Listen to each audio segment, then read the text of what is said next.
Good evening and welcome to Men's Model Moments Midweek Model Meet, everybody. We've got quite a few in already. So say quick good evening to World War II Scale Models Dave, Graham Ball, Casey, Moti Buram. We have Julian Hall. We have Adrian Hook, myself, but I'm not saying hello to me. Stuart. We have lots of people saying hello to each other. Edward Williams, good evening. Got John Allechin, good to see you. George Davis. Howard Kendrick, good evening. We have Phil. The reason I'm pausing slightly is because for some reason StreamYard puts people's names in dark green on a black background. What's that about? I think I am going to have to get rid of dark mode, aren't I? It doesn't seem to be. Let's see if I can do that now. General. Light mode. There we go. That's better. I can see now. Dark green on a white background is much easier to read. The Little Things Junkie, welcome. Mario Saliba, good to see you. James Carnahan, good evening. And indeed, nice week so far with the sunshine. A little bit chillier today. Still a nice day though. But earlier at the weekend, it was absolutely beautiful. It's one of the problems actually with the overall show that I mentioned in the show report. That positive pressure tent was absolutely sweltering. We've got Martin Ward, Indy R1 Simon, Andrew Grave. I'll star your question, so I'll come back to that after I've said hello to people. And as just a quick aside, a good reminder is if you've got any questions, which tonight is all about, please put question in capital letters or QQQ. Just helps direct my eyes towards it. You know, my old failing eyes. I feel like that Life of Brian, the old man. Just helps draw my attention to it. We've got Nick Johnson, Mystery Box Nick, good to see you. We've got Pete McDubbs, we've got Craig Jukes, good to see you too. Dave P. Gumby, David Markey, I think I've mentioned, and that brings us up to the present. So, good evening, everybody. As I mentioned, tonight is all about your questions. So we haven't had one of these for quite some time. I think it was way back in mid-2024 when I last did this. So if you've got any questions that you particularly want to ask me, I do my best to answer them. I can't guarantee that I'll have good answers for any of them, but I will attempt it. And Adrian Grave did ask one. And it is, good evening, Alex. Good evening to you. How do you think Revell, Trumpeter, and other importers of Chinese-made kits in the USA will respond to the 125% tariffs? Will they redirect some containers to Europe? That is an interesting question, isn't it? I mean, how to respond to the current economic crisis, let's call it a crisis because it is a crisis, is going to be an evolving situation. I mean, it's a week, literally a week. We've had obviously trillions wiped off stock markets, global uncertainty. China responded again with a further tariff on the US. So it's not good. I mean, unfortunately, it's all very self-inflicted. And again, I don't want to get political tonight, but if you ask any economist who isn't a hardline MAGA supporter, they will all tell you this is insanity. Tariffs don't do what Donald Trump thinks they do. Even if they did, this isn't the way to use them. You also can't, I mean, he's used the trade gap as a trade tariff, which the two aren't the same. Trade gap, I mean, using like the idea that because the US imports a lot of, say, cotton from, a relatively poor country, and that country only imports, a relatively small amount of, high value goods back from the US, is just indicative of the differences between those two economies. You can't equalize that. It doesn't work that way. That's just not how it works. I'm not a global economist, but I understand that, right? I mean, I've done a lot of trade. I've done European trade. I had to set up, when I set up a European a distribution business in Europe for an American company, actually a Canadian company. I had to go into like setting up EORI numbers and all of that stuff. It's fairly complex, and going through all the tariff stuff there and those kind of things, and it's all fairly finely balanced. And the US created a lot of the structure, right, post World War II, that it's based on. So it's just insanity. So at the moment, I think it's too early to tell. I think you're seeing huge volatility in the markets. I guess what happens over the next couple of weeks will define a lot of the answer to that question. Will they divert stuff to Europe in the meantime? I don't know. I don't know whether they would, or whether it'll just go and either be subject to the tariffs, which will get passed on to consumers, or it will just sit in docks. It's a mess, and nobody wants it. But yeah, I feel for you guys in the US because, I mean, although globally everybody has been affected because, of course, everybody does business with the US. Yeah, it's still, well. Okay, I just saw a comment from Graham Ball. USA have just announced they are pausing tariffs from 90 days on countries that have not yet retaliated in kind. Have they? Because I know that I haven't seen that myself. So if they have, okay, I guess. But I mean, China has retaliated in kind twice now because the US obviously did retaliatory against their balancing tariffs, which is insane again. I mean, you just don't, tariffs are not a hammer to be used in the markets this way because of this, right? This is what happens. The last time it was it Hoover or Woodrow Wilson? I can't remember. Whoever tried to do it back in the 30s, I think it was Woodrow Wilson, wasn't it?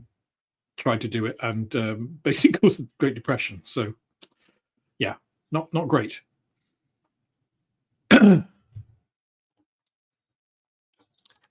So it's an interesting question.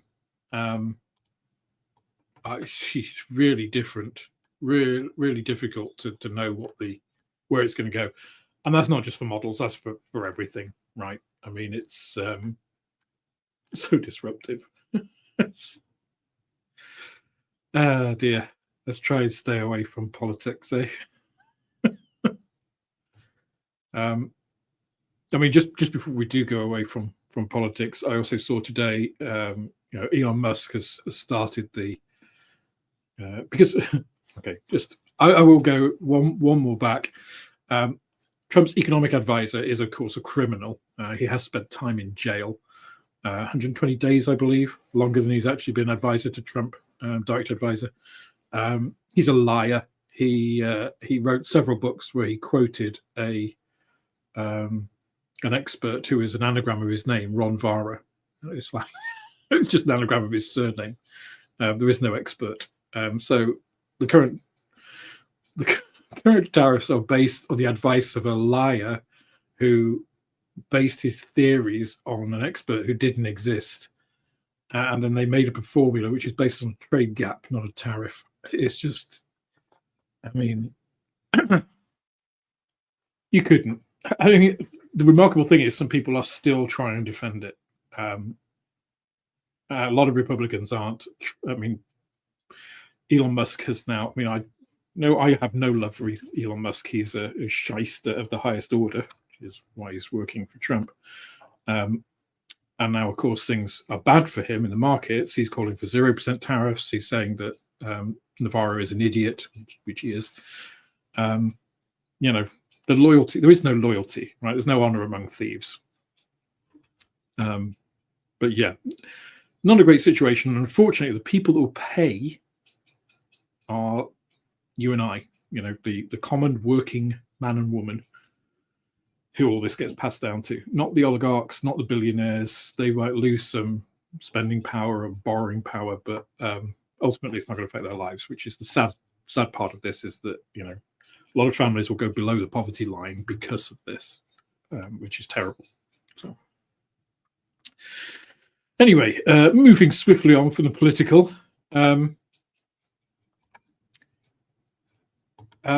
Question: seeing you have all this free time in your hands, what free time? When can you foresee the return of the Man's Way modeling series reappearing? So reappearing, I wouldn't say is the right phrase. It's just it needs editing and putting out, and I want to edit them all and then put them out as the you know, 2 A, B, C, D, and E.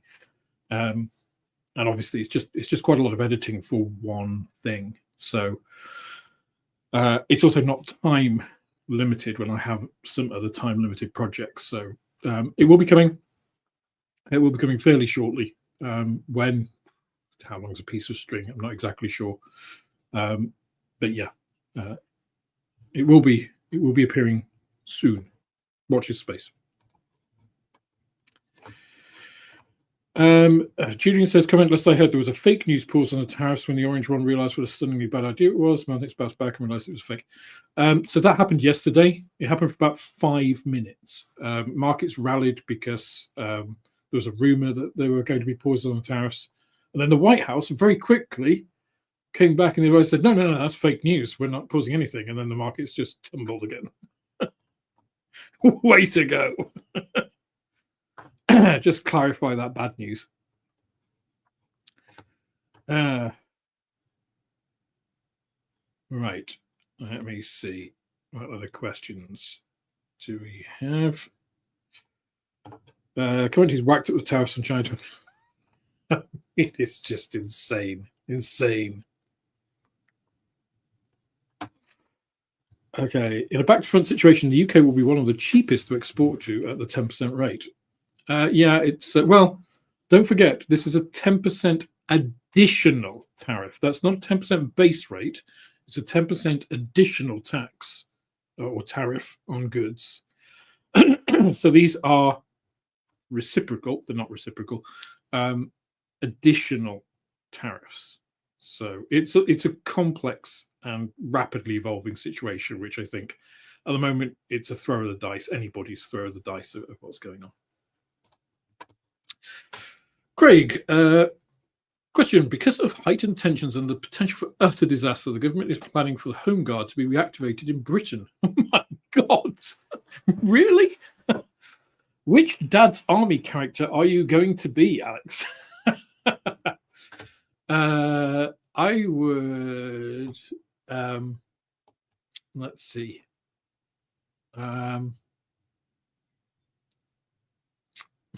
That's an interesting one. Because I think there's elements of each of the characters in everybody, right? I think that's one of the appealing things about Dad's Army, is that not only are there elements of each of the characters in most people, but also you know somebody who is 100% like some of those, like Godfrey or whoever. I can't remember the guy's name. Who's the second in command to to Captain Mannering. I would probably be him, kind of like slightly jaded, slightly pragmatic, one just at the back, just like, or the fast boy, because he just says what he thinks. So maybe that one. I don't know. One who's dealing on the black market all the time. That's an interesting one, Craig. Thank you for that.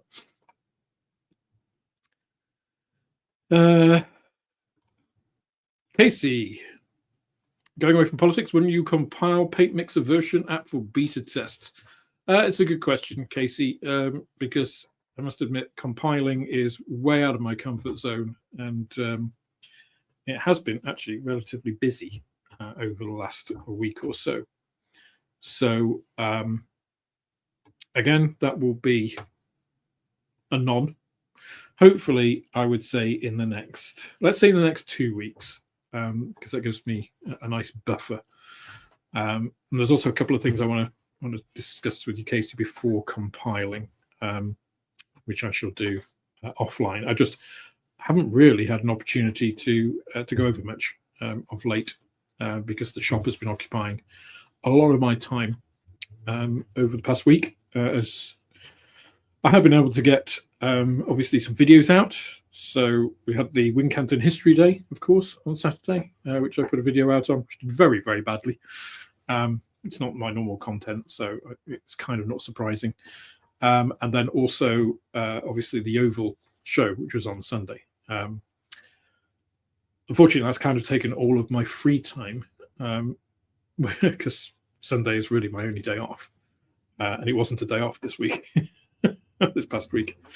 Plus, Maria has been working Mondays. Normally, she doesn't work Mondays, and that gives me not a free day on Monday at the shop, but it means I'm not looking after Pablo. And although he mostly sits in his bed and sleeps because he's lazy, if anybody comes in or if he hears anything, he will bark, and then I've got to calm him down and stuff. So it's that kind of constant tension. So it's not quite as easy as on a Monday. I can get a lot of stuff done because I don't have to. I've got like a little door behind the counter so that I can go out into the shop, and then he can't get out.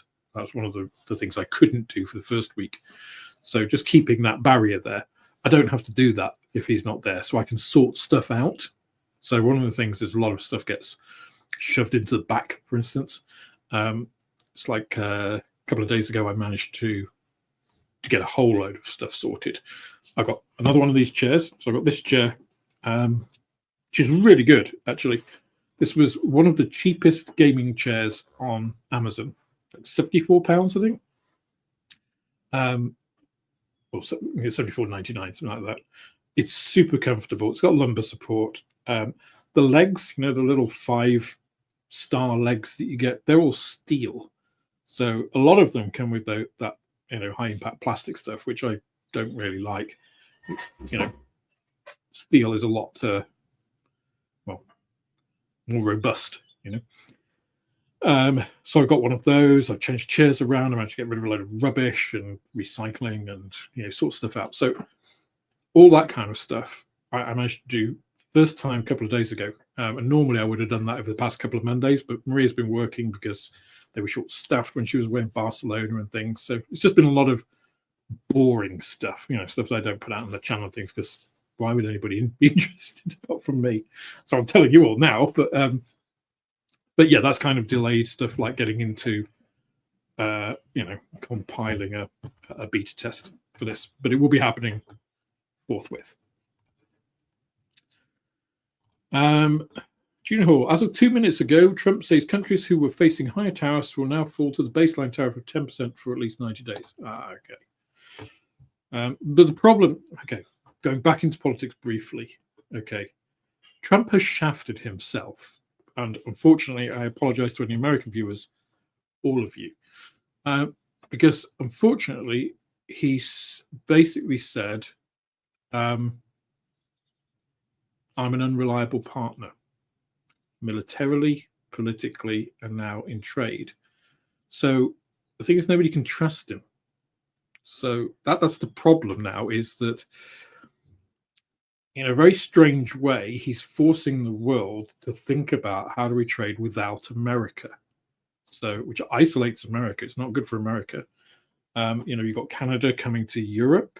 You've got China talking to Japan. China and Japan have not been lifelong friends. They have deep, deep, rifts that go back centuries.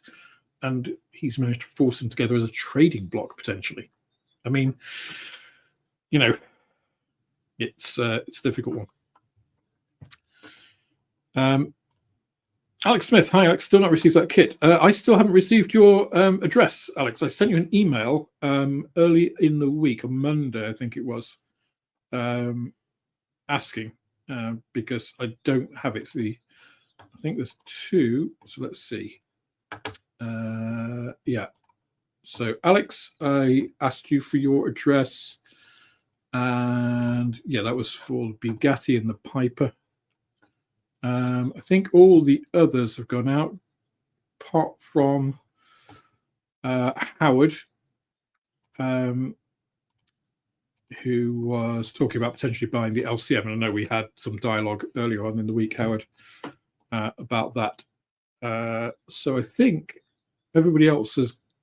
Well, if you haven't got your kits, I think John, yours went out today because obviously it included your order. But I think everybody else, if you haven't received your kits by now, it should be tomorrow, the absolute latest, if Royal Mail are doing its usual go slow piece. So Alex, if you get in touch via the email address, or just look up that email I sent you early in the week, and I'll get those sent out for you ASAP.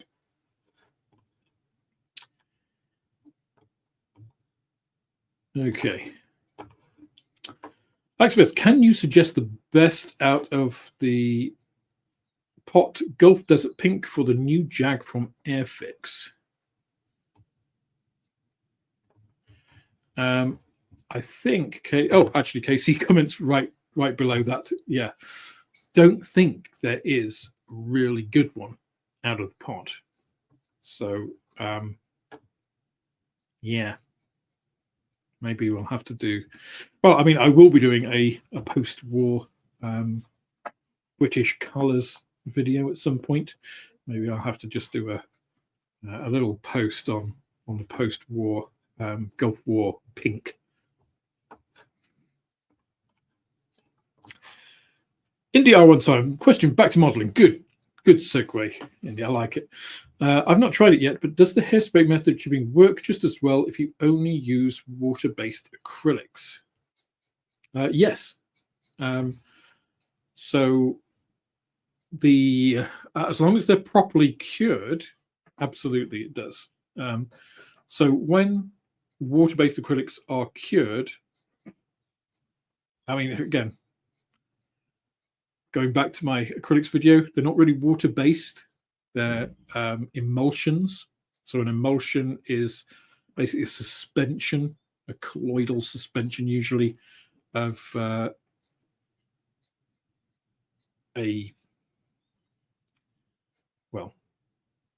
think of them as it's like a fluid, but they can be like little particles, immiscible particles, in another liquid. So just trying to think of an easy example.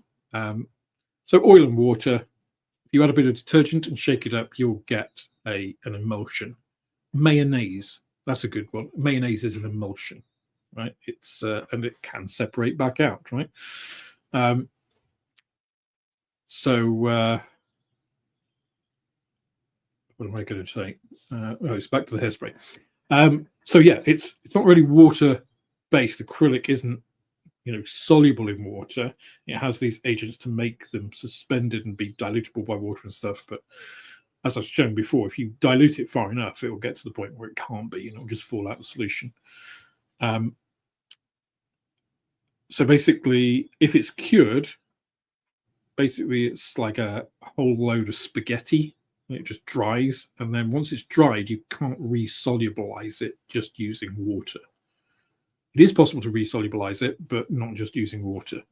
So yes, the hairspray method chipping does work using only water-based acrylics. And actually, I've done it. I did it last year with the ferret that I haven't published because I can't find the bloody hatch. Airy Styrene. Comment, when it comes to the hobby, do a search to see who the distributor for the country you live in is, and that will let you know how tariffs will affect your hobby. Well, yes and no. So, because obviously a tariff is imposed at the port of entry. And it depends on the goods category and lots of other things. But basically, that's imposed on the importer. So if I were importing, say, ICM paints, and there was a 10% tariff on them, they cost me £200. It would cost me £220 because I have to pay the extra £20 as a tariff. And then I choose then whether to pass that on to the consumer or not. So either I lower my profits or I pass it on to the consumer or somewhere in between. Which if you're talking about 10%, you know, that's something that you can increase prices a little bit. You can take a little bit of a hit and you are still probably going to get volume business because what you want is people to still keep buying. And you still want to make money on it. So there's no point in keeping the price the same if you're not going to make any money on it, because that's not good business. Your business will go out of business. So if you share it out a little bit so that the consumers are like, oh, it's gone up a bit, but it's still okay, that's fine. If you've got a 50% tariff and you share it 50-50, A, it's going to wipe out most of your profit margin. And B, consumers might look at that and say, that's too much to actually buy that product. I won't buy it. And then you don't sell any of that incredibly expensive product. And then you really do go out of business because then you're left with a load of stock you can't sell. So either you sell it at cost and make nothing, which is death for a business, or you find another supplier, you know, or you go out of business. And unfortunately, you know, don't tell him, Pike. Exactly. When I was younger, I'd have probably been Pike. At Pike's age, I would have been Pike. But then most people at that age would have been Pike. Not all of them, but a good number. Alex would be the black market dealer. Yeah, you see, I said maybe him. So, you know. Craig, I can't believe a spoof question stopped you in your tracks. John Le Mesurier. Yes, that's him. That's him.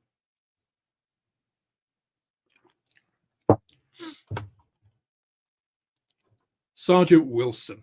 That's the chap.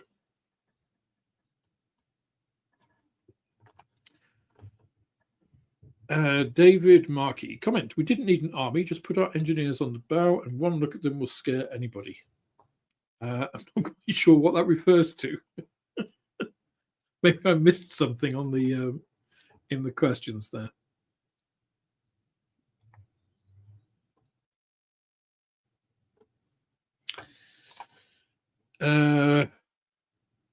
I'm sorry, but your green screen is just not working for me. Lots of flickering. Yeah, there is a bit of flickering down here. I don't know quite what the issue is there. I think maybe it's because it's a little bit dark there. So, I mean, it's not really. It's pretty well lit, but dark enough for the green screen to think that it isn't. And the thing is, if I increase the threshold, then this side of my face starts to disappear. So.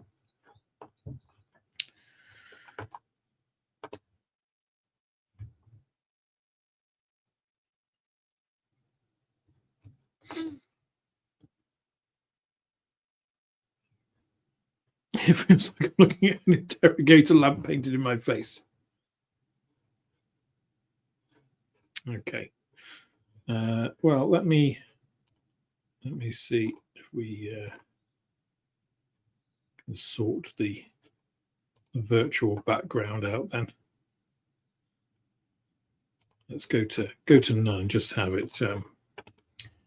Just have a general greenness. I think the reason I'm getting a little bit on here is, can you see the side of my face is slightly green from the reflection from this? What I'm actually going to do is, this is temporary.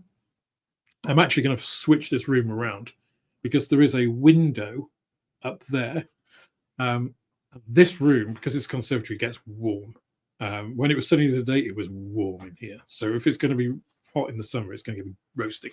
So I need to have that access to that window.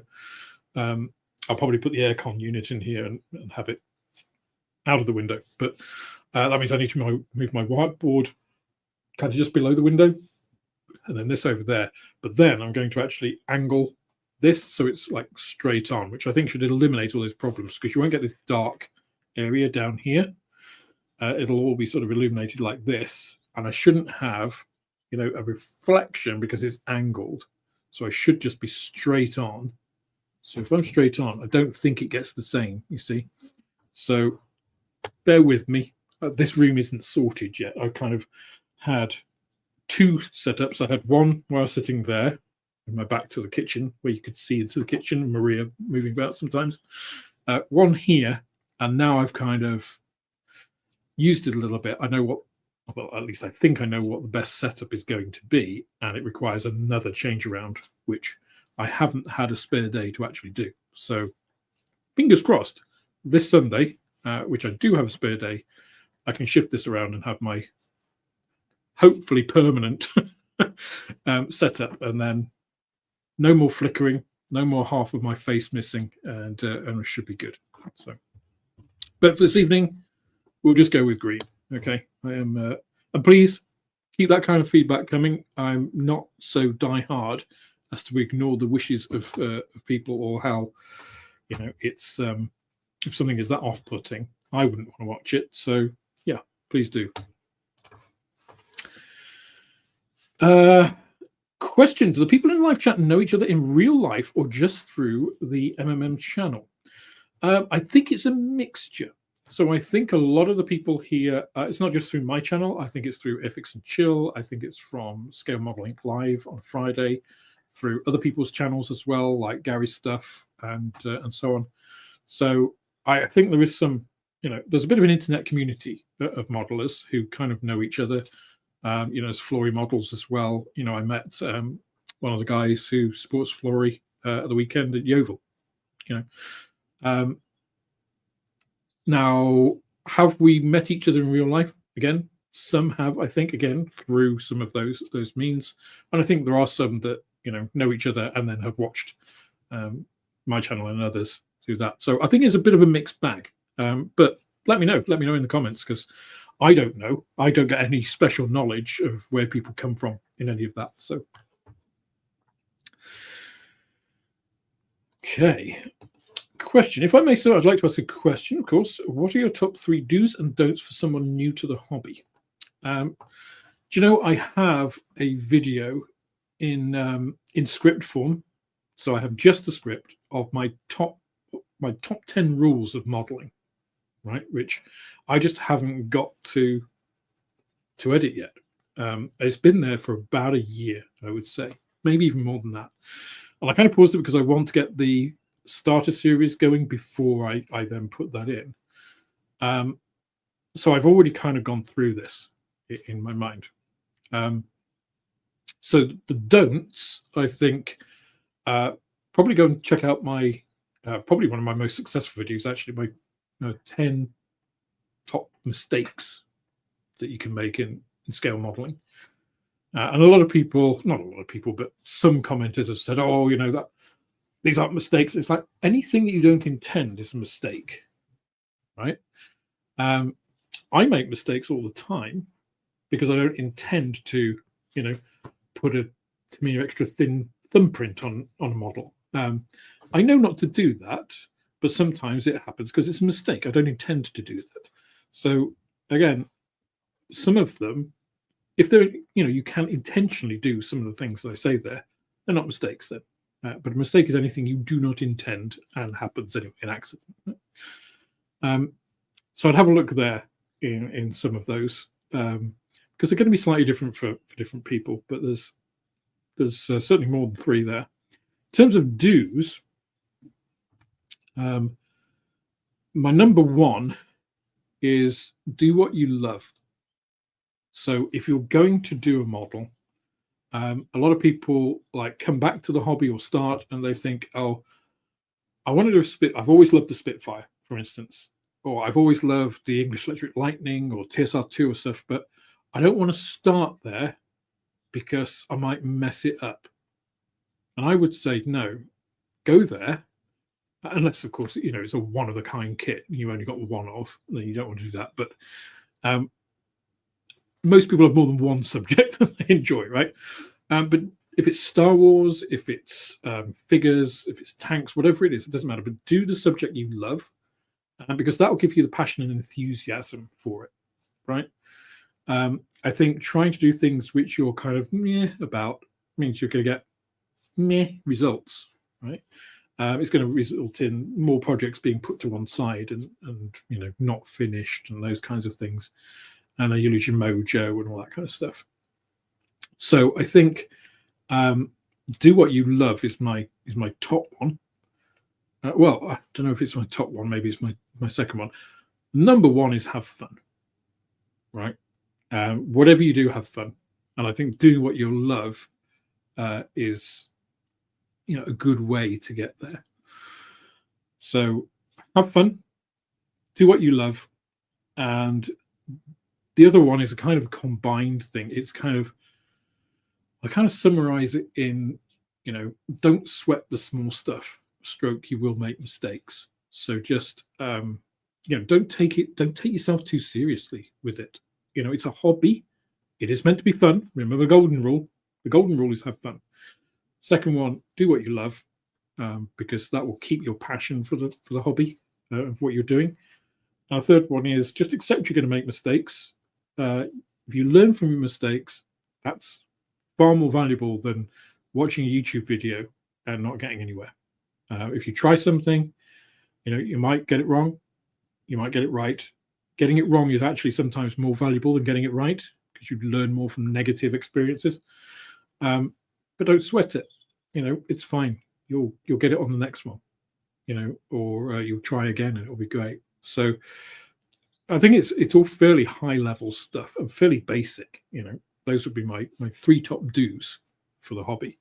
Not really model related, not really any particular skill or technique related. Very much attitude and state of mind, which I think is the most important thing.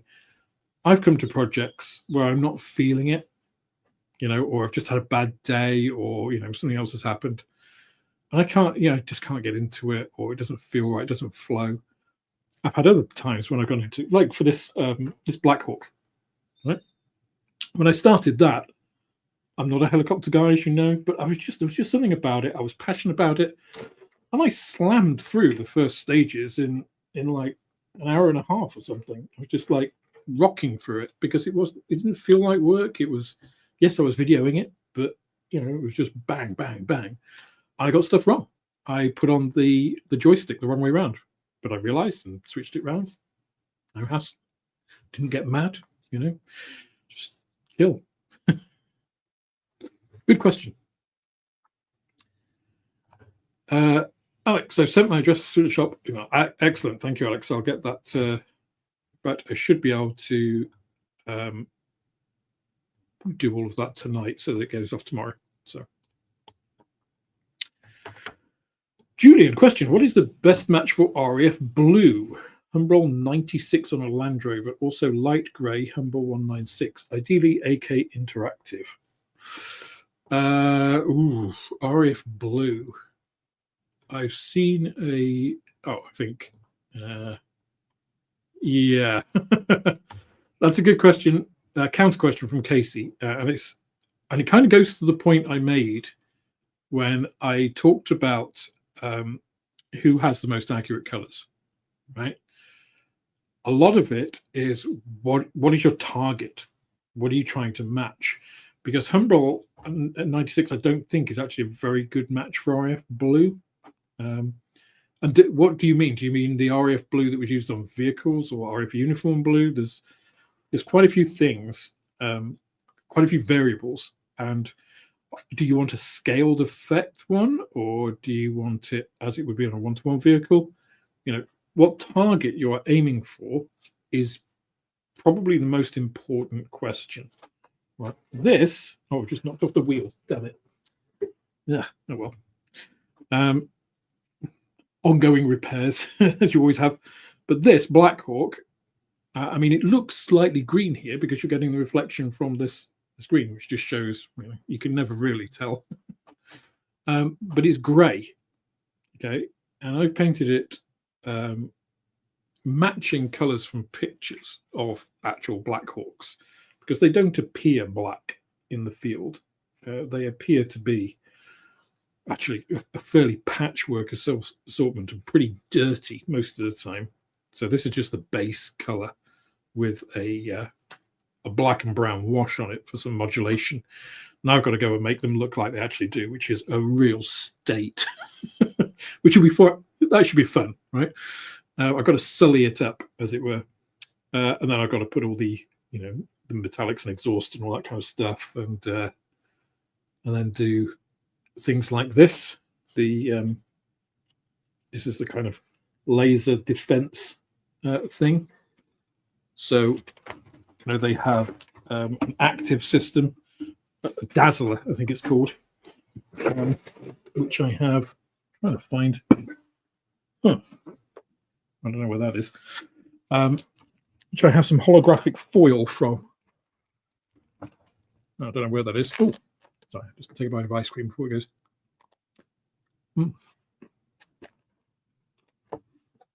Yeah, anyway, I have some holographic foil which is used for nails, for nail art, because they're really reflective, like super reflective. So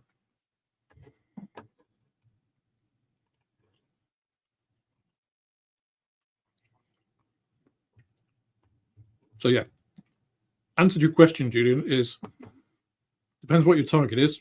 You know what your target is, we can match to it.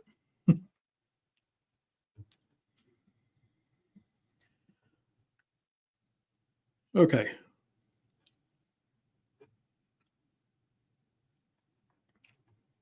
Let me go down. I think I'm up to date with all questions.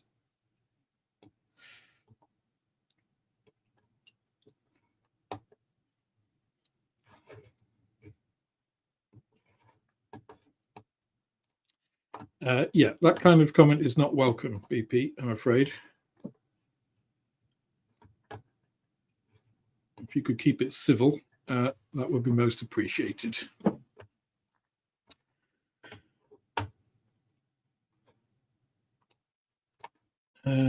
Right. So a little bit of news. Let me, I'm going to have some more ice cream.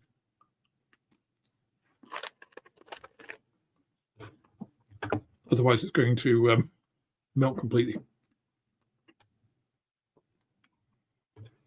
Do you plan to buy any radio-controlled versions of that Black Hawk? Certainly not. I had a friend who did radio-controlled helicopters. It was a very expensive way to crash things. He got through an awful lot of stuff.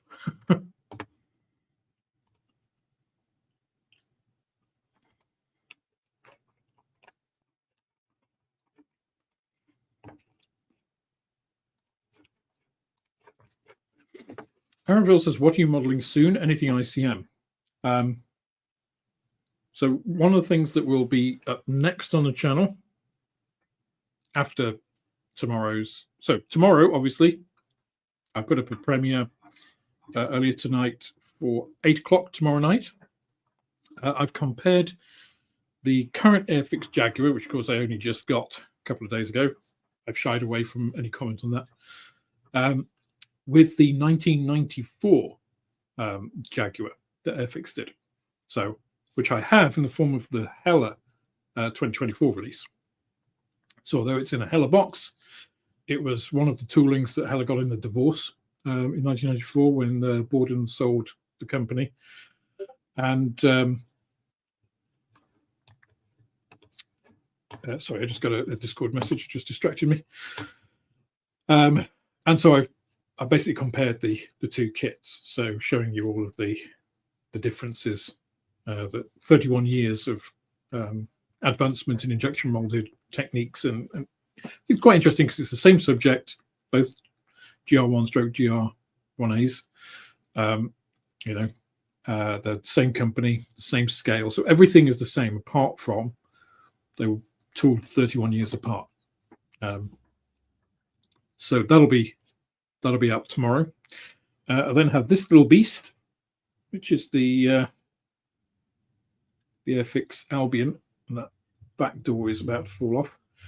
So this is the little 48 scale Albion 3-point refueler. You can see the working door on it. It's probably going to fall off, isn't it? So that's a really nice little kit. There it goes. Knew it would. So that's a really nice little kit. So you've got the little fuel gauges in there. They all have little dials on, which is quite cool. I've just done a very basic job on this. I haven't weathered it or anything. A surprisingly complex kit for what it is. That's quite nice. So that'll be up probably Saturday, I imagine. I have the Bristol Super Freighter, which has taken an inordinate amount of time because I keep doing little bits and then going back to it, doing little bits, which will probably be out sometime next week. The next one from ICM is probably going to be Monty's Caravan. So I got that this week, or is it the end of last week? End of last week, maybe. And it looks really good. It looks really good. So I'll probably do that one as ICM's next one. I'm currently doing flak bait as well, B26. So those are the kind of most recent ICM ones. Yeah. So I also, in terms of videos, I also have the US videos. I just have one little bit to do on the first one of those. The sort of practical, showing you them on aircraft. I've just got a couple of schemes to finish off for those to put out. And then the second one, I've done all the mixes and stuff already, so I just really have to do the second one of that. So they should come out fairly, quickly in succession. I can never find. Oh, there we go. Question: any chance of us doing a group build on something? Absolutely. I guess that would be a group question in terms of what you guys would enjoy most. So I think, it could be topical, right? It is it's coming up to the anniversary of the Battle of Britain, that time of year. There's a lot of stuff. Anything is suitable for a group build. There are quite a few group builds going on at any one time all over the place. I'd have to think about it if it was going to be my personal choice, but I'm also open to just putting it out on maybe on the Discord channel, just getting a vote going and putting it up there. But yeah, we could do a group build, absolutely. Question: I made a Hurricane and painted it, glossed it, and then Vallejo decal fix ruined my paintwork. I was gutted. Any suggestions? I am back to diluted PVA. I've never used Vallejo decal fix, I must admit. I, unfortunately for all of you guys, still have a supply of Pledge. The old Crystal Clear, which is a great decal fixing solution. Now, I still have to. I've had quite a break actually from finishing the testing on what I think might be an alternative. So I should really get that up. Still need to get my whiteboard sorted so I can get all these projects and prioritize them. If you can get hold of some of the old Pledge with Future Shine floor polish, if you can find an old store that has one of those bottles, it was discontinued a couple of years ago now, then I would recommend that. People like the Microsol and Microset. I mean, microset is just diluted acetic acid, spirit vinegar, white spirit vinegar, not the fermented brown stuff. And microsol is basically a dilute solvent solution. So I've done a video on decal solutions and how you can use. You kind of don't need to buy them, but I know people swear by different brands. Some people have different effects with them. So again, it's a bit like makes of paint, really. Is lots of people have opinions and their preferences. You don't even actually have to use decal solutions. You just have to have a really good smooth surface for something to bed down properly. Like you say, diluted PVA will work. So yeah, it's kind of dealer's choice, that one. And some people get on with some methods and some people really don't get on with others. So not sure how useful that answer was. Apologies.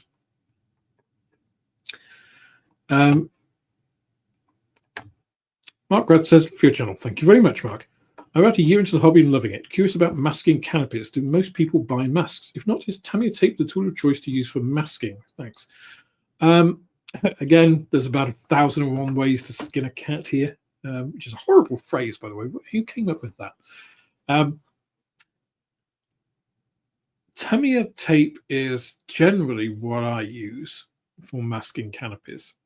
I have found myself using bought masking sets more of late. So this company, ASK in Europe, do some really good masks. These are really nice. I've used them quite a few times on different things. They work really well. It's really good, like film material that they use. It's very thin. Conforms very well. I actually used offcuts of that to mask the Albion. It worked very well. Before that, prior to that, I would cut Tamiya tape before they had the very thin stuff into like very thin strips, little sections, and then I would just put each of those along, because generally you've got a curve, right? And so just put little ones along there, cover it, and then use masking fluid. So I use artist masking fluid. It's basically a latex-based solution. And then you can just cover up all the gaps in the tape, because I have not done that before. And you've got one little bit that you've missed, one little tiny sliver of triangle, and you end up with that on your canopy, which is very frustrating. People also use washi tape. You can get good washi tape. That's a good alternative to Tamiya tape. A lot of it is really your own preference. Some people use something called parafilm, which is used in the scientific industry for like sealing test tubes and stuff. It's kind of like a petroleum-based cling film, effectively. There's also one called Nesca film, which I actually prefer. Slightly elastic, kind of grips onto it, and it works very well when it works, and it's a pain in the ass to use when it doesn't. Good advantage of that is it's translucent, so you can see what you're doing, whereas other materials you can't. So sometimes it's easy to go around the edge of something. What happened with the computer? It's underneath the sofa. You should still be able to use it. It's not working. It's disconnected again. Oh. I'll slide it out. I move the computer.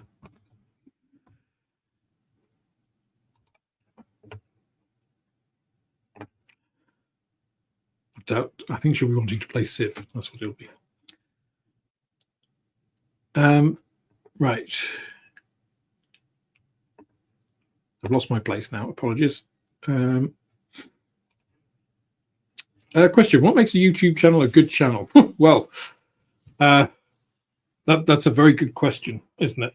And really, as a creator, I mean, you all know what a good channel is for you, right? For what you watch, the kind of things that you like. And generally it is, you have to have something that is engaging and entertaining. A lot of people, when they ask me about, I'm thinking of doing a YouTube channel for my models and stuff, it's just like the one piece of advice I always come through is, what are you doing it for? Are you doing it for you? In which case, go nuts, do whatever you like. It doesn't matter, right? If you've got 186 views after 13 videos, 5 likes and 1 comment, it doesn't matter, right? Because you're not doing it for other people. If you're doing it for other people to watch, then it's a lot more complicated, right? So then you've got to think of it like a business, I would say, because you've got to think about what other people want, what other people want to watch, and then you've got to grind. So the first 6 months of my channel, it was, nothing, and it's like that for most people for a long time. You just got to grind away. Some people, it takes years to get, more than a few hundred, 1,000 views. Obviously, if you can catch current trends, but it's whether you want to run after those. Do you try to be the first to do a review of the airfix Jaguar? I mean, I was scuppered in that because I didn't get my Jaguar, so what do? Well, actually, I'd already decided, because I'd already got the Hella boxing of the old airfix kit, that I was going to do a comparison. So that makes it different from the others. So there's a reason to watch my video as opposed to watching any of the other unboxing videos out there where you watched one unboxing video of a kit. If it's a good one, you don't need to watch any more, right? Whereas if you're watching it and they're doing something else, like if they're watching and building it, if you're unboxing it and comparing it to something else, or if there's some other angle on it, then there's a reason to watch it. So for me, I think it's in the modeling space, which I guess is what you're asking about, Carl.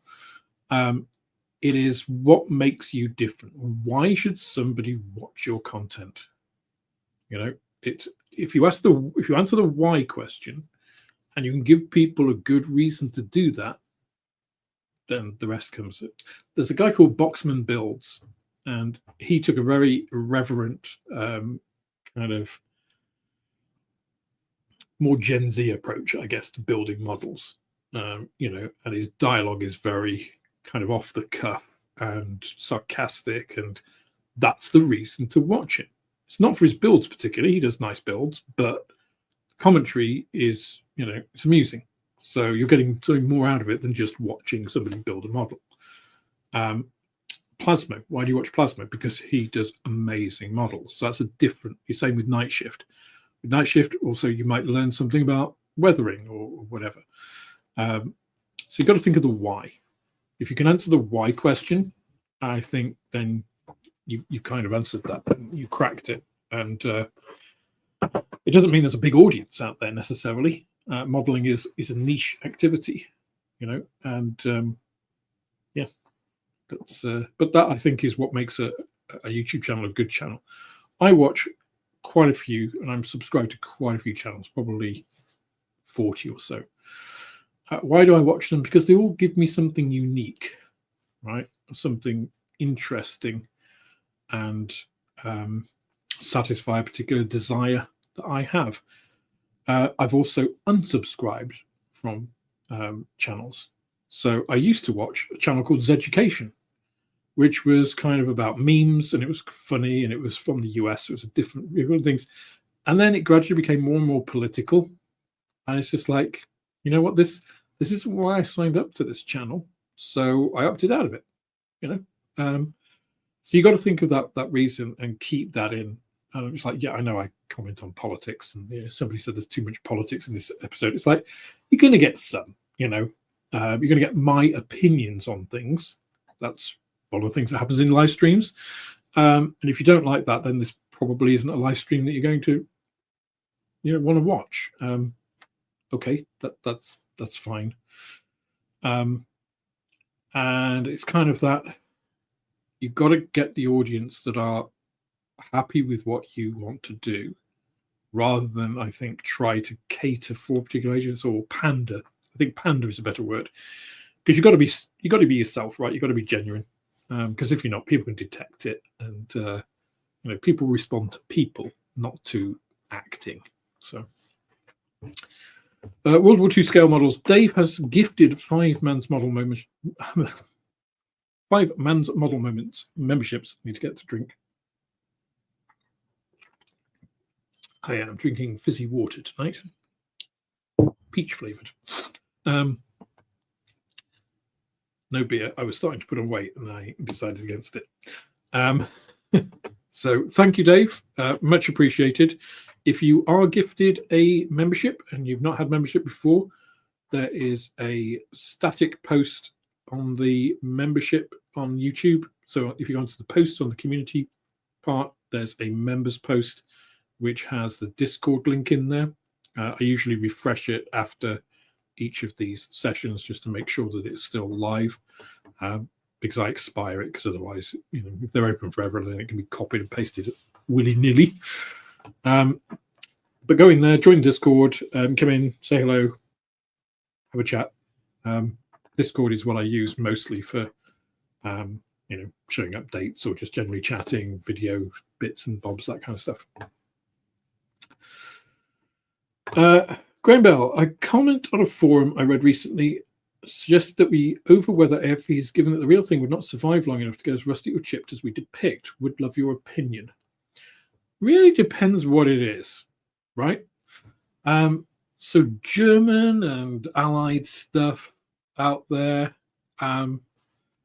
it got pretty banged up pretty quickly. And if you look at some actual examples out there, they're not great. There's rust, there's dirt. I don't think they're really overweathered. Modern stuff, it still gets, it depends what kind of weathering, Rust, well, it depends where it is. If it's just something tack welded on, some mild steel loop that's been tacked onto the side of a tank, yeah, that's going to rust because it's not particularly protected. So yeah, it's kind of one of those things that I would always go back to what is your source material, a bit like the colors, right?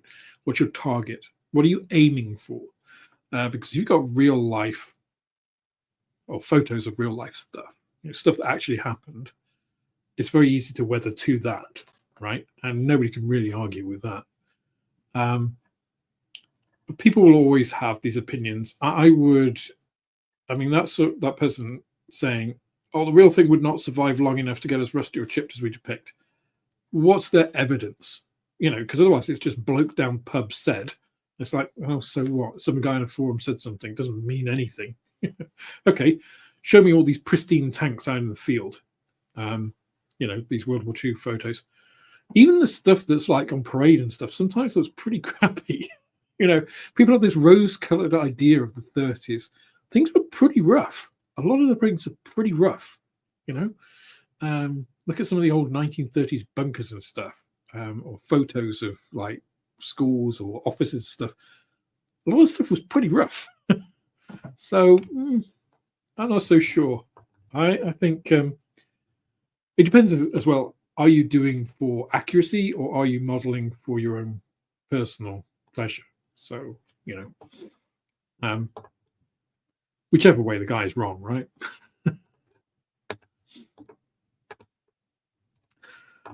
Craig, that is a very good point. It is 80 years since VED, a good date for a period group build. Yes, that would be. And that's quite a wide subject as well, VE Day, isn't it? Because there's a lot of stuff that can be covered on VE Day. And that's also quite celebratory. I like that. Let's do a VE Day group build. That's a good one.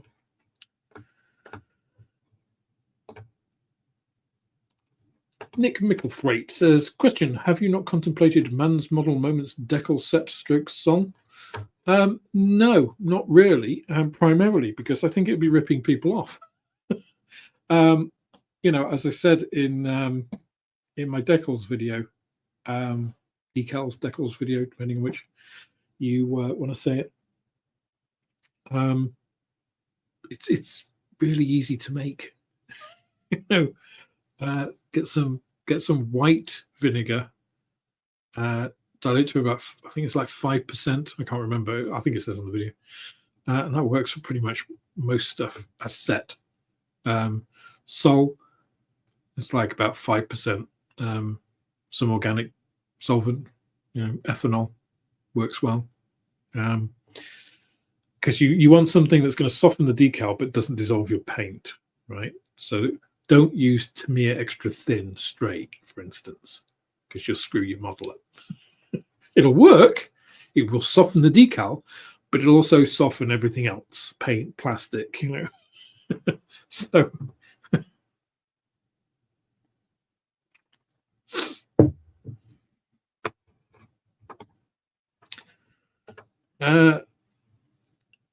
Asos Historian says, just wanted to let you know that airfix starter kits like the 172nd P51D and Spitfire VC 5C are on sale at Michael's in the USA for $17.99 each. Interesting. So $17.99 doesn't sound cheap to me. What is $17.99 in current US exchange rate? 79 USD to GBP. That is £14 sterling. I sell those kits in my shop for £11 sterling. Now, I don't know what you get the kits for in the US, but that's expensive. And I'm talking starter sets, not just the straight kits. They are very good kits, though. So if you feel that's a good price for you locally, then go for it, because they're really good.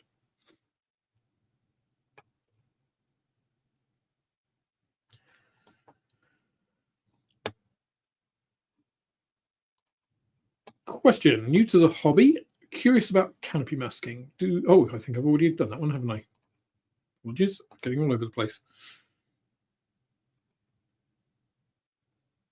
So Martin Mountford said, a masking set for the new airfix Lysander is an absolute must. It's got more windows than a Kew Gardens greenhouse. So that is one of the sets I actually bought. The other one is the Anson. So this is an Anson one. And this is double-sided. So one of the things I would say, if you've got something with a lot of glazing, so the ICM Sally bomber is another one, because it's one of those glass-nosed bombers with, the glass sort of machine gun mounts and stuff. And then for some reason, they put an entire greenhouse on the back of the thing. I mean, it's got hundreds of windows. That's essential, right? It would take you forever to mask that. A masking set, if you're going for those kind of things, like the Anson, where you've got a lot of visibility, I would recommend getting a double-sided one. And the reason for that is, with a double-sided mask, which is where you mask the inside of the canopy as well as the outside, and then you can spray the whole canopy in your interior color. So for the Anson, obviously, it's going to be interior grey-green. And then obviously you take off all the masking on the inside, you put your canopy on, and then you spray or paint the outside of the aircraft once it's ready, and then peel off the masking, and then through the extensive glazing you can see the interior framing as the interior color, and the exterior is the exterior. So it just gives that little extra bit of realism there.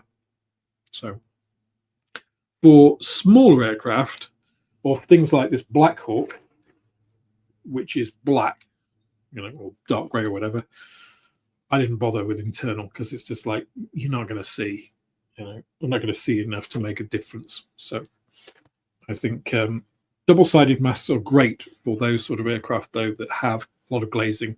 The Beaufort is another one that I used double-sided on, because it's got very large glazed areas in the nose 48 scale. You see a lot. Oh, Casey's a parafilm heretic. I always found parafilm, it's quite thick. I'm talking about scientific use here at the moment. Whereas its alternative, Nesca film, is I just find grippier. It's you can much more quickly mask test tubes and stuff with it than stuff. As a masking material, it's quite good for big areas. Don't try and do fiddly stuff with parafilm. It's messy. It doesn't work really very well either. Comment: a group build of an airfix starter kit of your choice will be affordable and fun. That's also true. I think though the VE Day, because VE Day, there are some starter sets which you could do for VE Day. You know, would be quite good.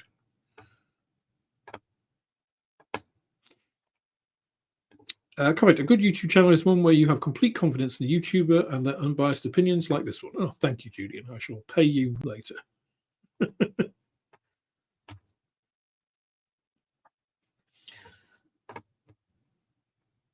Now, Casey says, I sadly have to go early. Real life sometimes requires sacrifices and hobby time. Well, take care, Casey. Thanks for dropping by. And I'll email you on the paint mixer because I had a couple of things that I wanted to address before rolling it out. Art model convention is a good place to meet women. Unless you take them with you, no. Definitely not.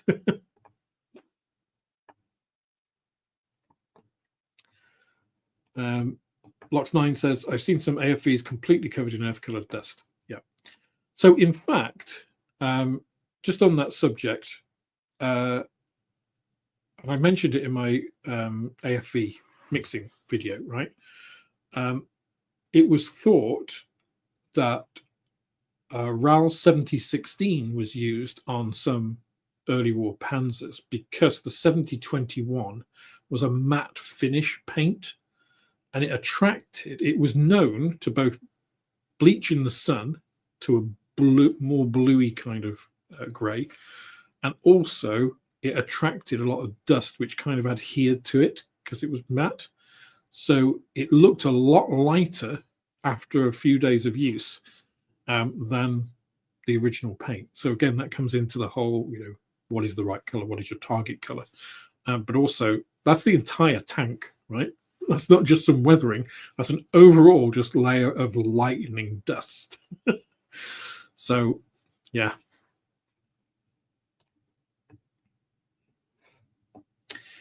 Question: would you do a group build like Moss does on a Thursday night? So I think Moss has his private member stream, and he actually does modeling on the stream, right? I'm not so sure it's a group build. I don't know because I'm not a member of Moss's channel. I can't really make a Thursday night generally. Would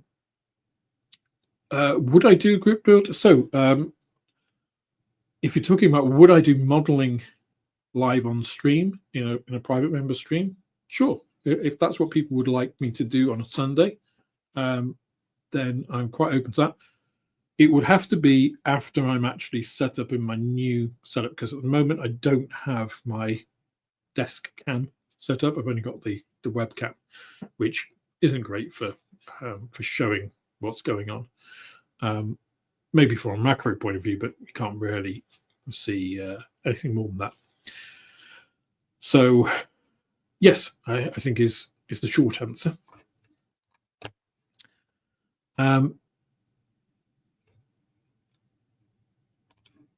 Jesus, I saw one video, I think it was Garage Stuff, referred to a JU8 as a flying greenhouse.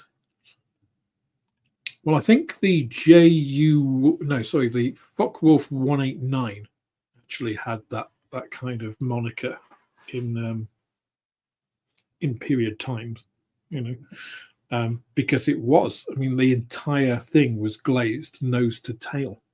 You know, it's only the floor of it, which was, you know, the main wing spar and the boxing that wasn't, which is why it's a great reconnaissance platform, obviously. and why it's called the owl. Yoo-hoo. Yoo-hoo. Disclaimer, Alex didn't pay me to say that. Little thing chunky. Julie didn't pay you yet. Very good. James Cunningham says, comment regarding canopy is one of the best tips from Nigel Models Modeling Bench. Sharpie the canopy edges to prevent light reflection when fitting.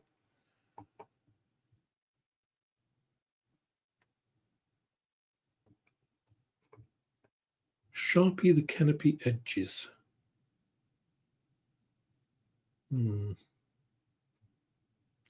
Not sure I follow that or would really want a Sharpie near my model. But see, this is the thing about modeling. There are and it's a bit like the way, in the space race, you get the Soviets and NASA approaching ways to write in space. NASA invents the $1 million pen and the Russians use a pencil.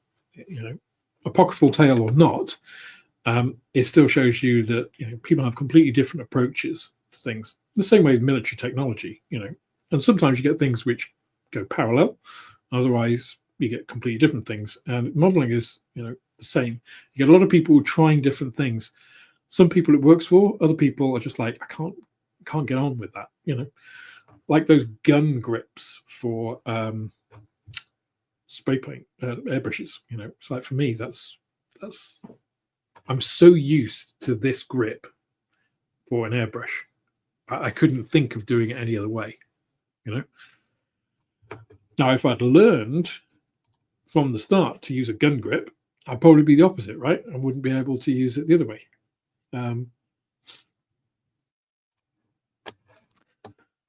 Craig says, Sword and Lance model show is on this Saturday in Darlington, northeast of England. I'll be there looking for a bargain and viewing the excellent displays. Very good. Sword and Lance, I believe, is quite a good show. Never been myself. Missed the opportunity when I was up in the northeast last. But enjoy. Oh, now this is a good question. John Farrant says, what lighting would you suggest for modeling? So I don't have a specific kind of light that I would recommend because it really is, a lot of it's budget dependent. But there are a lot of LED lights out there now which are reasonable, so you want ideally as much light as you can. And some people like flexible lights. Some people like to have them mounted on things. What you want, though, is you want something daylight balanced. Daylight temperature. You don't really want a warm light because that's imparting its own color onto the model. So any paints you do there will only look right in that lighting. So as soon as you get into a convention center or something, it'll look wrong. But you want as much light as you can, really. I mean, here in this conservatory, obviously I get good light during the day, natural daylight, and because this isn't just clear panels, it's sort of like, I don't know what they are really. They're sort of like dual layer stripy ones. I don't know, but they diffuse the light. So you want diffuse light. That's the other thing. So you don't want something that casts harsh shadows. And there are a lot of things out there. So I think on my Amazon shop, I've actually got the lights that I use. So they're panel lights. They're about yay big, maybe something like 10 inches by 6, something like that, maybe a little bit smaller. And they just have like a flat diffuse panel on them. You can set the temperature on them. They've got variable lighting. I always have them on 100%. They have batteries, but I always have them connected on leads. And I use 2 of those on it's just a V-channel aluminium extrusion setup that I have. But you can also mount them on tripods, and some people like the overhead type lamps, the long ones. They're pretty expensive. Those panel lights, I think, are about £40, so what, $45, $50. Those big ones are like $120 to like $150, something like that. So a lot of it's budget dependent. I mean, here I've got this big strip light at the top, which is daylight white, and I think it's like 50 watt equivalent for it's a lot of light, which is one of the reasons I look quite black and white sometimes, because it does give out a lot of light. But especially your desk, so that gives general light, but then obviously when you come down to the desk, you've got some shadows and stuff. You need some good light because you are looking at small things. Your eyes are one of your most precious commodities. We're very visually based as humans, and you use them a lot in modeling. So, a good set of lighting and, some sort of headgear to remove any strain on your eyes, I would recommend a lot. That's kind of this would be one of my first, model buy kind of step up tools. Once you've got your basics and stuff, I think this is one of the first things that you should really consider buying as a modeler after getting the basics in. And then lighting, I think, would be one of the next ones as well. But of course, these are all, serial investments, and you can often start with one and then, upgrade later when you have the, the time, the room, the finances to do that.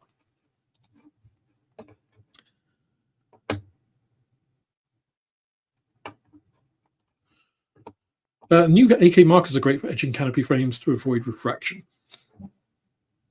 So are you meaning the like bottom of the frame so you don't get like internal bouncing of light?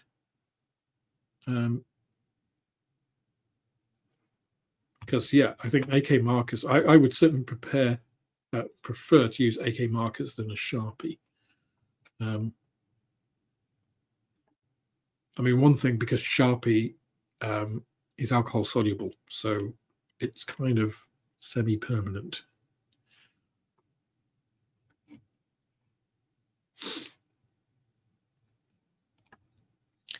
Black Sharpie, remove the excess with the IPA. Yeah, so okay, gotcha. And again, I probably wouldn't use it because it's alcohol soluble, which is why you can remove the excess with IPA. But, which also means I'd remove it with the glue when I put it on.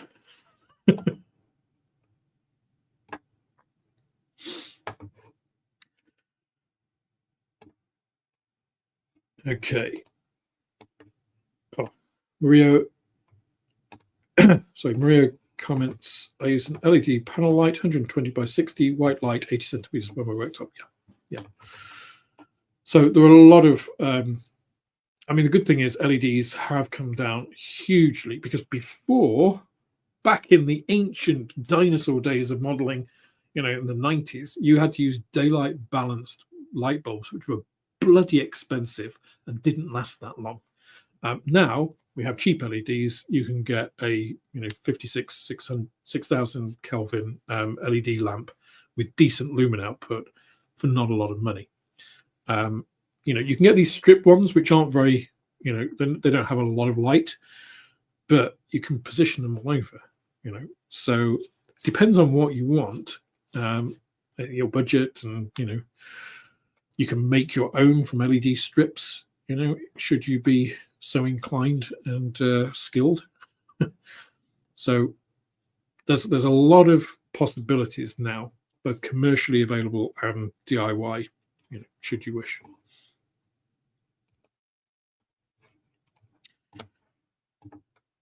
Comment, I think the biggest channel with regards to lighting is not getting your own light. So personally, I used one intended for reading. Yeah. So I would say that's a good point, Julian, and this is why I say, some people use them on tripods. I have, let me just show you just here a second. Take you to this. So this is my old custom built, this is 20mm aluminium extrusion, just the box J channel or V channel, whatever it's called, can't remember stuff. These are just 90-degree brackets. So this used to sit up on the ceiling of my hobby shed, and you see down there, that's actually one of the lighting brackets that I used for my camera rather than lighting. So that's the kind of setup that I had. I've now messed this up, haven't I? There we go.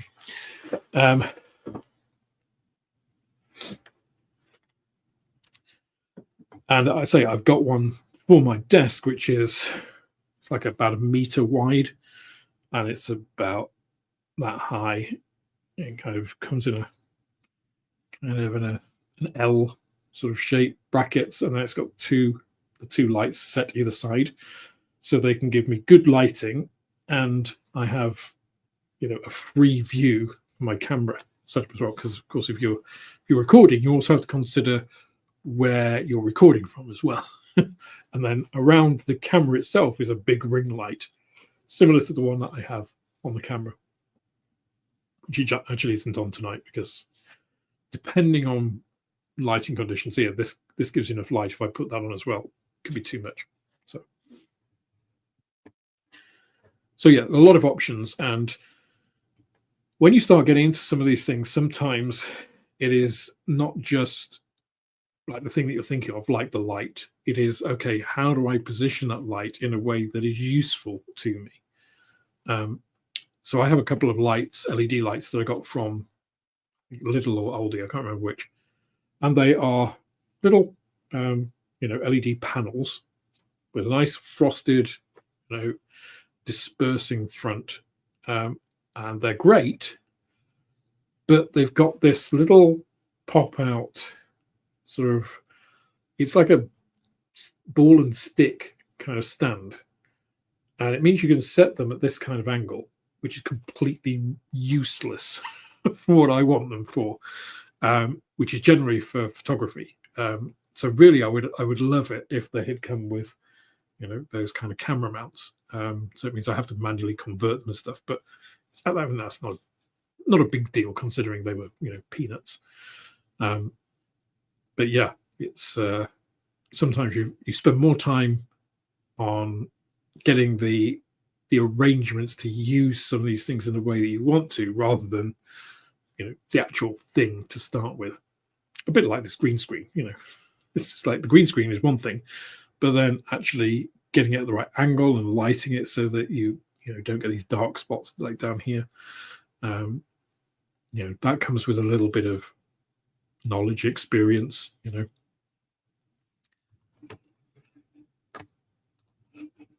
Question: are you having a better week than last week? I am, thank you. Yes, I was not having a good week last week with Hornby's shenanigans. Dale sorted the problem out, but unfortunately, it shouldn't need the product manager or the product lead, brand manager, I should say, to sort out what essentially was a fairly trivial problem, right? I did, however, get some more airfix stuff this week, but not from airfix, from John Alec. So the what are they? Type 45 destroyers arrived. Thank you, John Alec, from the US. Those came in yesterday. Now got those. So those will be going up on the shop soon. So for those of you in the UK, where that came from. For those of you in the UK who would like a 1/350th scale Type 45 that are no longer made by Airfix, but they had some over in the Hornby US shop. I got some over courtesy of John Alec, and I'll be putting those up for sale here because I think it's a good kit, and I wanted one. And I thought, well, I might as well get some extras so that other people can enjoy it as well. So I also got the D-Day memorial set from Airfix, which had just come out. Got those in the shop as well. They came up. You could try ironing the green screen lights. Yeah, the problem is it's 2 meters by 3 meters. So I just need to steam it, I think. So when I get it, I don't want to do anything while it's here because this is temporary. So when I set it up over on the other side, what I'll probably do is I'll set it up and then I'll steam it in place. So I'll just get the iron, my steam iron, and just go along like those steamers you get in dry cleaning shops, and just try and take all of the wrinkles out. But I think actually, I don't think that's the main problem, because if you think here, you've got this big crease along that, but that's never a problem, right? On the green screen, when you get the artificial screen there, that's fine. I think it's the fact that I'm not face onto it. I think it works much better when you've got it face on and it's getting an even illumination. I think that's the problem, is that, I mean, you can just see, from up here where it's quite white to down here where it's quite dark. I think the computer has more of an issue with that. It wants a nice, even, like uniform green so that it can subtract that easily. And I think once it's done that, it'll be fine. So that also gets me out of having to iron something that's 2 meters by 3 meters.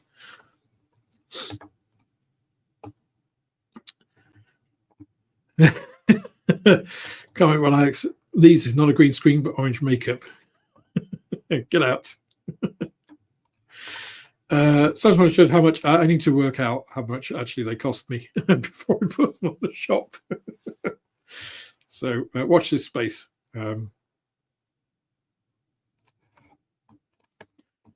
Question: has anyone visited or seen the, I presume, Spitfire rather than Spitfire replica in Oxford? I have not.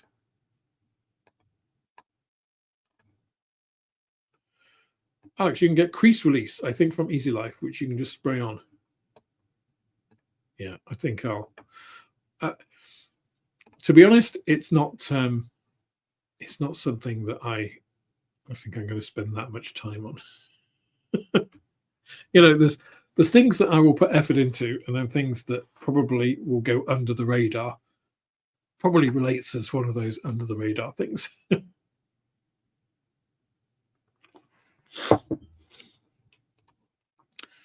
Alex, it's a sheet. Get the iron out. Do you iron sheets? Because we don't. We got a tumble dryer. They go in the tumble dryer. Obviously it's a washer tumble that dries. So they get washed, they get dried, and then they get put on, and that's fine. They'll get stretched out when you put them on. They're fine. Anyway, when a few creases hurt anybody. Ironing sheets, get out. Crease release sounds good, though. That sounds like something which is a lot easier.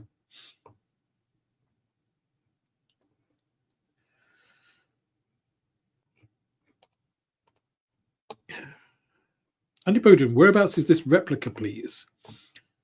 Yeah, I've not heard of it. So if you can pop a link or something, that would be good. Well, military background, yeah, that will get you.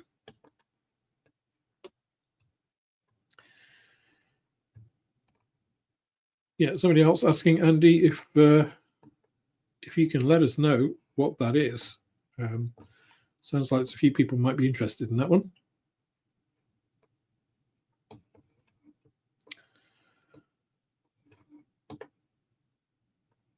Other than that, guys, if you have any other questions, we've only got about 20 minutes left, I think.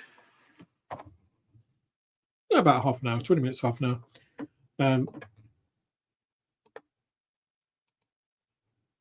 So if you have any questions or anything you'd like to ask about the channel, about general things, I'm more than happy.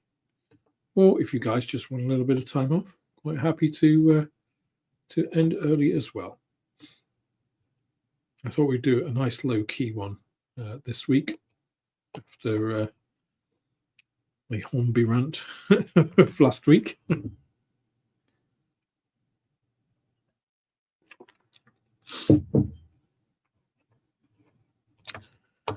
Ace Squadron, I've got a sponsorship gift for Christmas.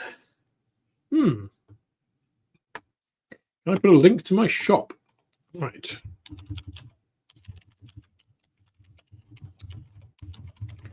That is the link to the shop.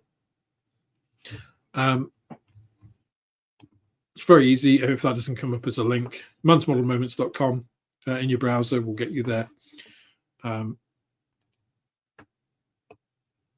Shouldn't be much of an issue. Put Man's Model Moments in Google, and it's a fairly distinctive combination. It gets you up fairly easily. Oh, that's a good question. What was your best-selling kit in 2024? Oh, I don't think I've actually looked at that. Gut feel, I think it was the F-35B from Airfix, the starter kit, because I got through quite a lot of those. So it is, yeah, quite a. I mean, the thing is, it's really easy to make. It's 20 quid. I sold it for 18. You know, so it's within most new modelers and parents' budget kind of constraints. It's recognizable. You know, it's a new tool. So all of those things I think played to its favor. I don't think the Eurofighter is going to sell the same. Let's put it that way. It's not a starter set.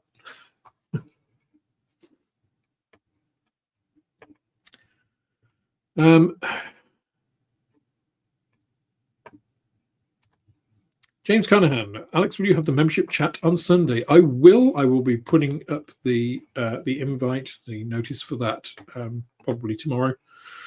I might even do some modelling. There we go. Depends if I've got. I might by that time actually, because I've got the whole Sunday, actually be set up on that side. So we'll see.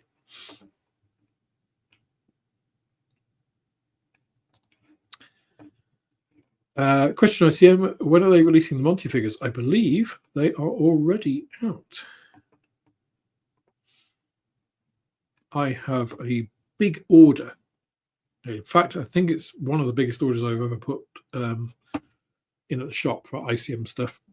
I just am putting my money where my mouth is and supporting them, and I got several £1,000 worth of their kits. The bad thing about that is now I've got to put them all on the website when they come in. So yeah, don't think I've got any of the Monty figures there actually, but I believe they are already released.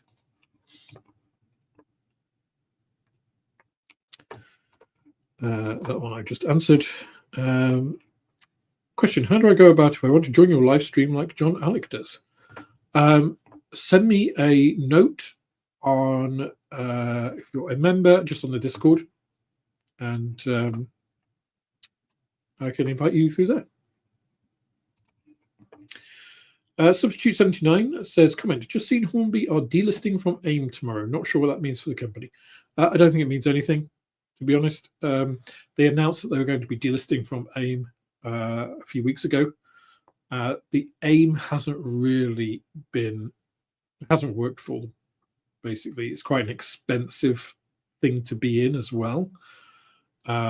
So I don't think the fact that they're not listed on AIM makes any difference at all for the company, to be honest.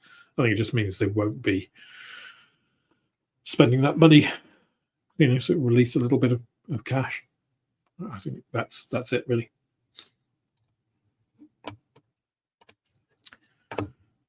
I'm just going to ping the deets in Discord for the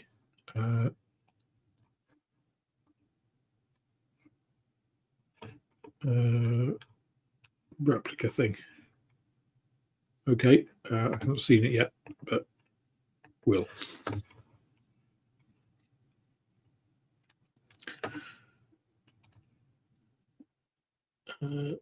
Cheap views on stream, but okay.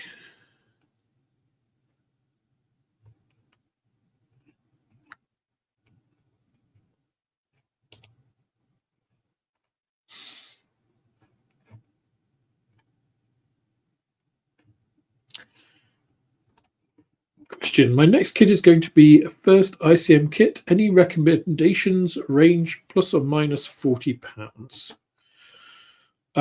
What's your current experience level, Hans? Because ICM kits are, for example, not for beginners. Sorry, just notice it's getting quite dark, so I might actually put this light on.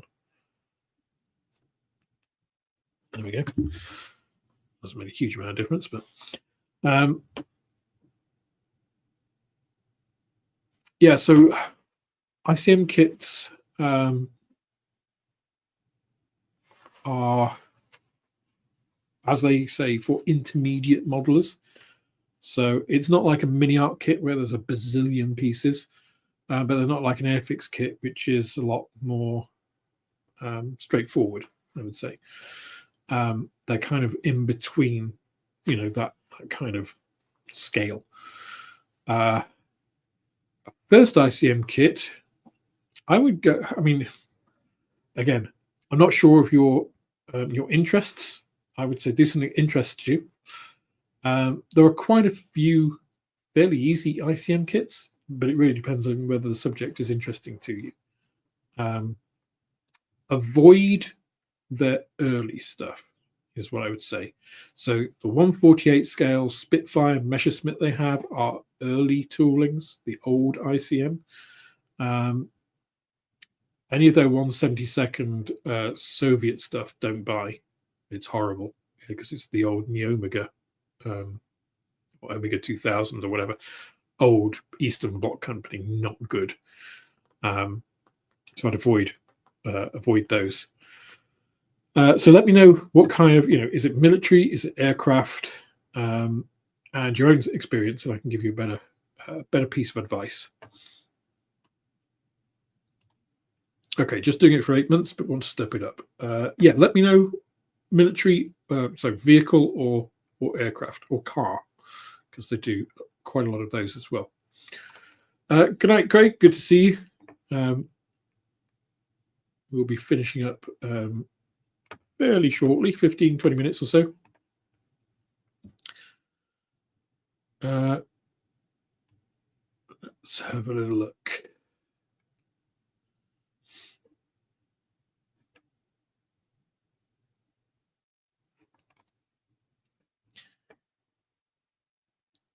Question, have you tried the model podcasts? I quite enjoy On the Bench and the Model Geeksy. No, I haven't.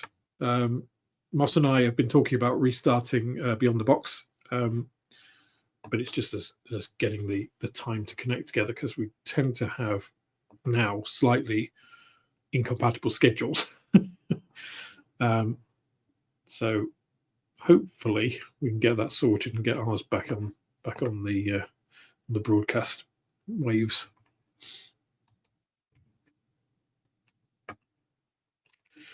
That is a very good piece of advice, Travis. ICM decals do tend to, they're good.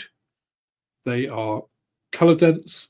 I've always had pretty good registration on mine. I think of one set that didn't with the red, and unfortunately it was for an ambulance kit. But when they get the plastic, that's kind of it. So I always put water on the model before I put the decal on, so I've got some chance of sliding it about. And because they're quite thin, they don't move around. One of the really good things about airfix kits is those cartograph decals. They go down, you can slide them across. You can't slide ICM decals like that. Doesn't work in the same way. So yeah, you need water to be able to kind of float them more into place and get rid of the water, and then they will be, that's it. If you've got them in the wrong place, you're kind of screwed.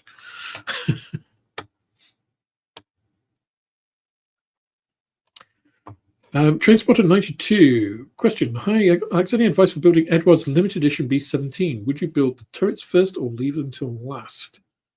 Oh, I don't know. Would I build the turrets first? Probably not.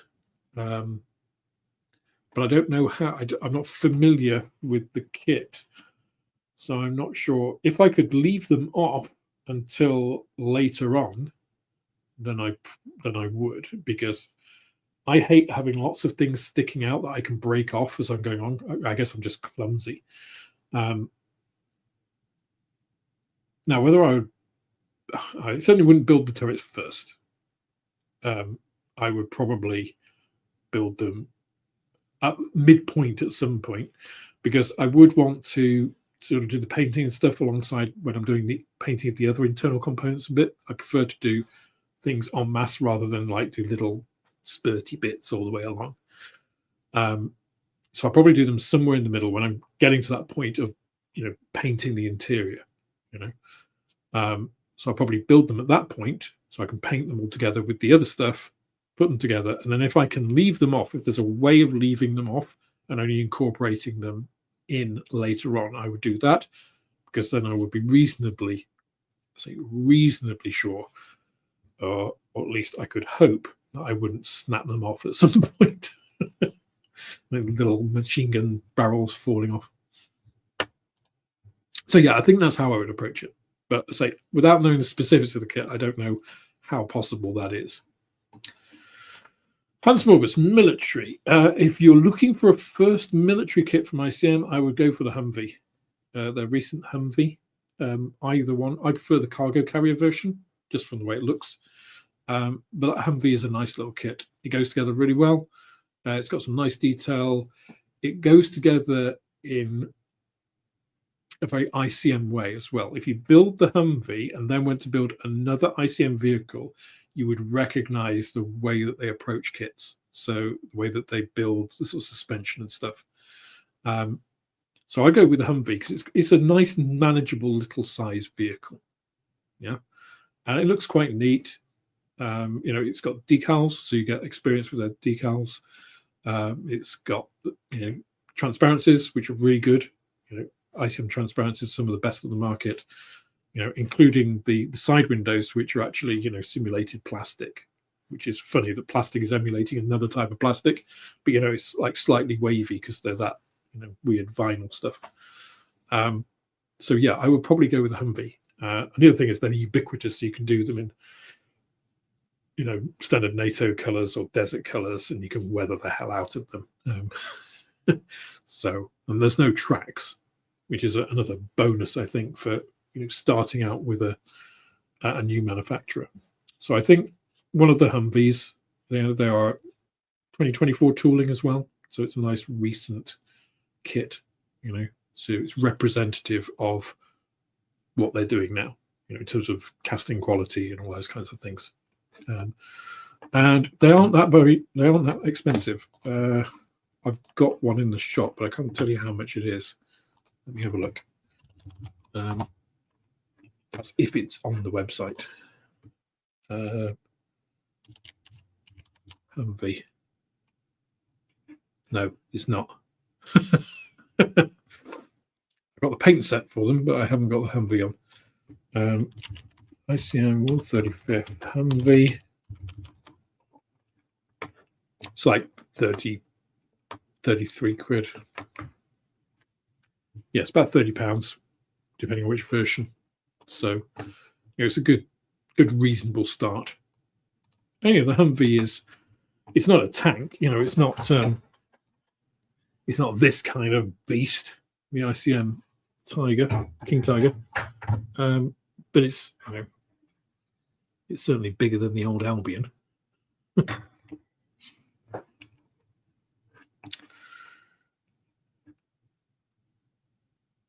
Okay. Well, we're coming up to the witching hour, to 10 minutes from the hour. So if you have any final questions, now is your chance. Probably got time to answer one or two if you have them. Make sure I've not missed anything.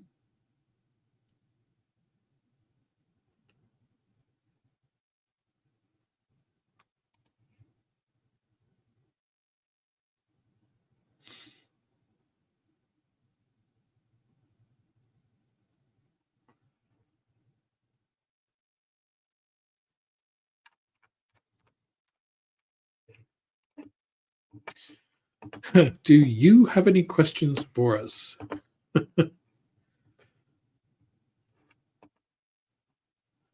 Let's see. Do I have any questions for you guys?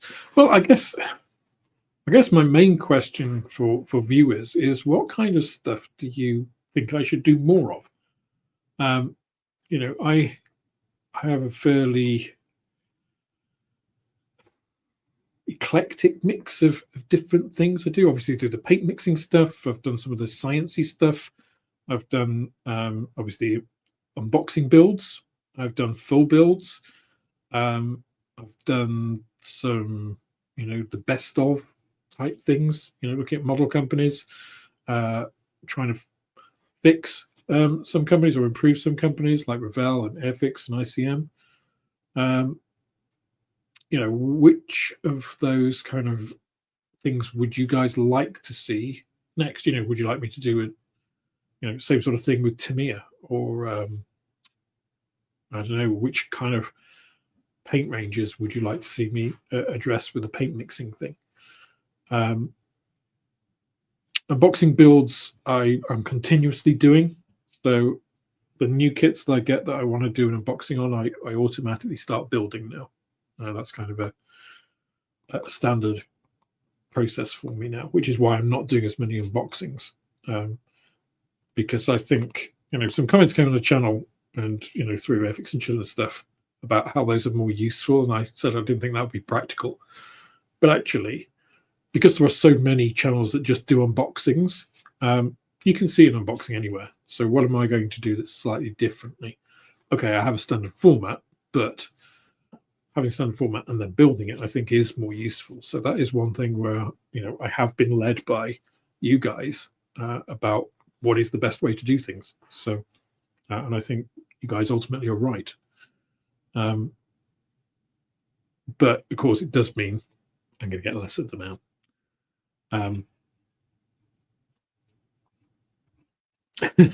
Members group build. Point taken. I will get announce a members group build. Julian, got to go. Okay, good to see you, Julian. Thanks for the engagement. Always good to see you. Adrian Hook, how many part built kits do you have on the go at the moment? Oh, now that would be telling. It's more than 10. I don't think it's more than 100. So a number between those two is how many kits I have currently in building, but not finished. So I shall let your imaginations answer that question.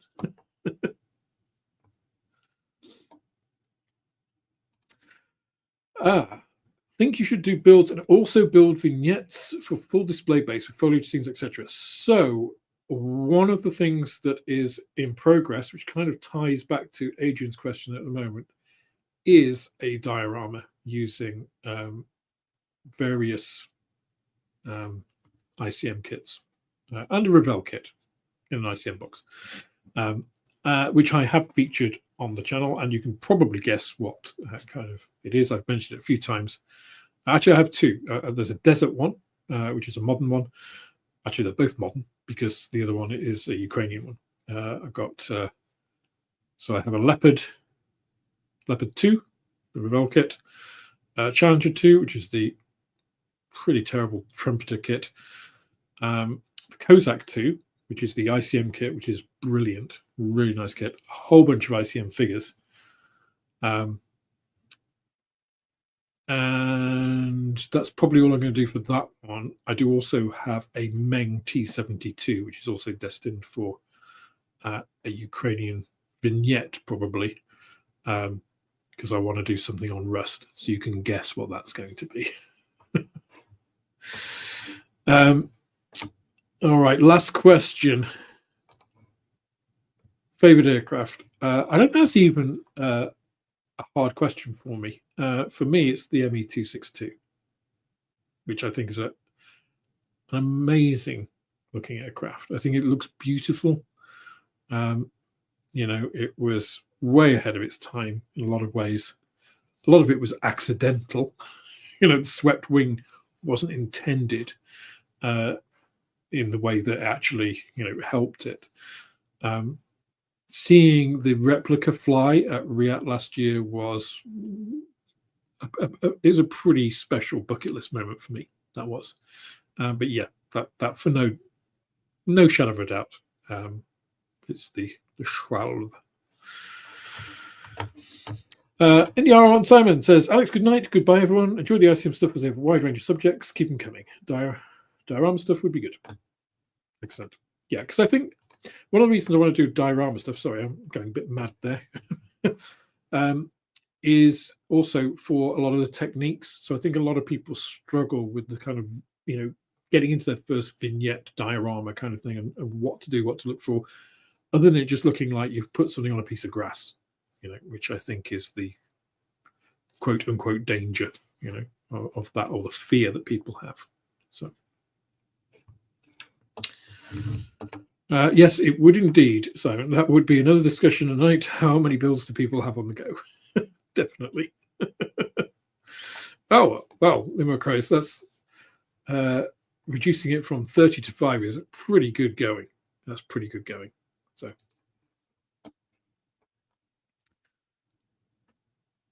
Oh, well, I have a trumpeter. I think it's a 32nd scale. Rather than 24th, but trumpeter 32nd scale 262. That is nice. Actually, I should build that for the channel. Because it's a really, really nice kit.